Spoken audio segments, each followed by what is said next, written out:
Hello. A little known hack in cloud is that you can save 90% off for non-critical infrastructure using Spot instances. Spot instances are unused capacity by cloud providers that they want to get rid of, so they give it at discounted rates. I'm currently prototyping ways to make infrastructure cheaper, deployments easier, and getting to prod faster. So I built an open source self-hosted orchestrator for Spot instances. Think Kubernetes, but only Spot instances and very easy to use. Let's jump right in. So let's quickly run through the setup. You start off by setting up your envs on Terraform and the normal .env file. Push your image to your ECR repository, pip install and install all the requirements. Run the setup script, which basically runs Terraform in the background. That sets up your gateway, your subnet, your VPCs, all on AWS without you needing to touch and set up AWS. Once that's done, all you have to do is run python app.py. Welcome to Spotty UI. The first thing you see here are the cost panels. The running cost is the current cost of all running instances, and the total project cost is the cumulative cost of all instances running or archived.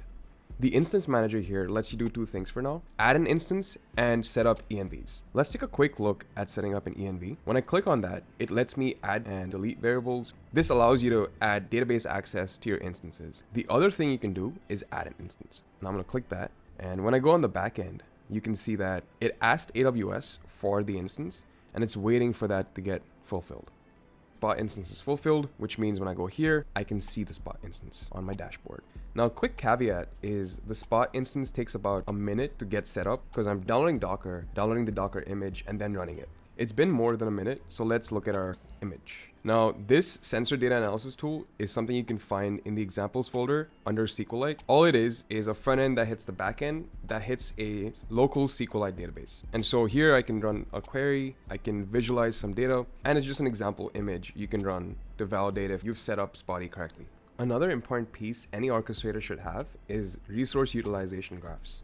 So when you click that, it shows you the CPU usage and memory usage. This helps you debug system level issues in your instance. As you noticed, Spotty minimizes your time on AWS and lets you have your own cheap experimentation setup. If any of this is interesting, please reach out.